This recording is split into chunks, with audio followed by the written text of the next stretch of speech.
ओम नमो भगवते वासुदेवाय।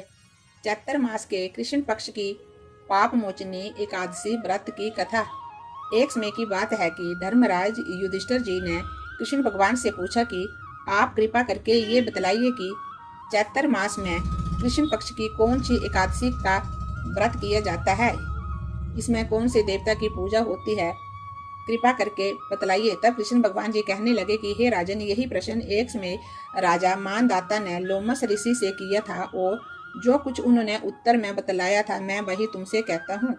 लोमस ऋषि बोले कि हे राजन, इस एकादशी का नाम पाप मोचनी एकादशी है और इसमें विष्णु भगवान की पूजा की जाती है।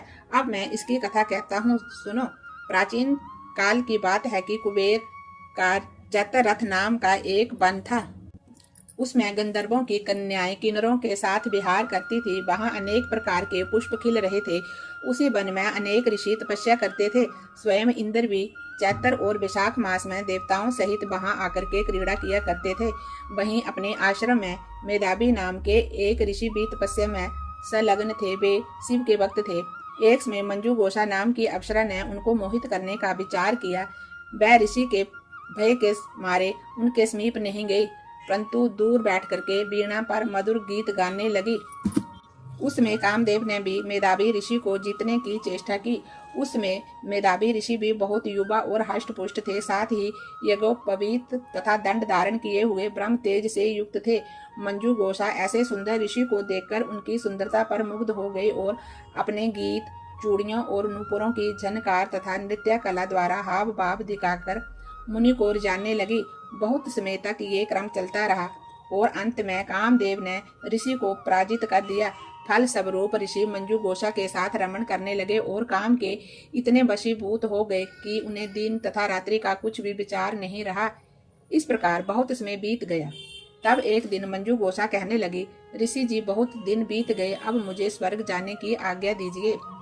तब मुनि ऋषि ने कहा, आज ही संध्या को तो आई हो, प्रातः होने पर चली जाना।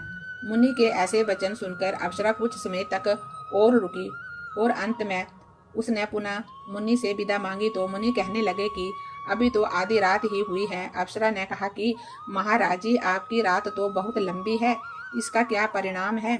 मुझे यहाँ पर आए हुए कई वर्ष बीत गए हैं। उस अप्सरा की ये बात सुनकर के मुनि को समय का ज्ञान हुआ तो विचार करने लगे कि इस अप्सरा के साथ रमण करते हुए हमको 57 वर्ष 9 महीने 30 दिन बीत गए। तब वह उनको काल के समान प्रतीत हुई। अत्यंत क्रोधित होने पर मुनि की आंखों से ज्वाला उत्पन्न होने लगी। वे कहने लगे कि मेरी कठिन परिश्रम से एकत्रित की गई तपस्या को तूने नष्ट कर दिया है। तू महापापनी और दुराचारणी है, तुझे धिक्कार है। तूने मेरे साथ घात किया है, इसलिए तू पिशाचनी हो जा।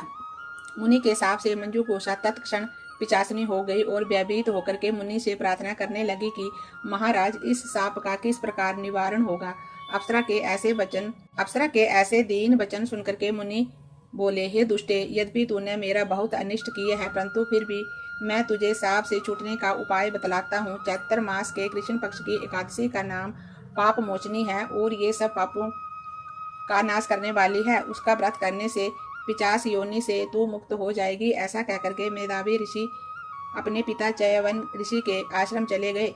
मेधावी को देकर के च्यवन ऋषि कहने लगे कि हरे मूर्ख, तूने ऐसा क्या किया जिससे तेरा सारा पुण्य क्षीण हो गया। मेधावी कहने लगे कि पिताजी, मैंने अप्सरा के साथ रमण करके घोर पाप किया है। अब आप इस पाप से छूटने का प्रायश्चित मुझे बतलाइए। तब च्यवन ऋषि बोले, हे पुत्र, चैत्र मास के कृष्ण पक्ष की पाप मोचनी एकादशी का व्रत करने से सब पापों का नाश हो जाता है, इसलिए तुम इस व्रत को करो। पिता की आज्ञा पाकर मेधावी ऋषि ने भी इस व्रत को किया, जिससे उनके सब पाप नष्ट हो गए और वे पवित्र हो गए। उधर मंजू गोसा ने भी व्रत के प्रभाव से पिशाच योनि से छूटकर दिव्य देह धारण करके स्वर्ग को चली गई।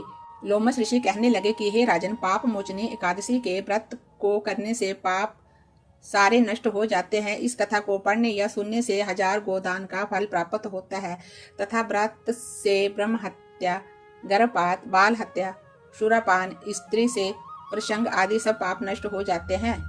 बोलिए विष्णु भगवान की जय। ओम नमो भगवते वासुदेवाय।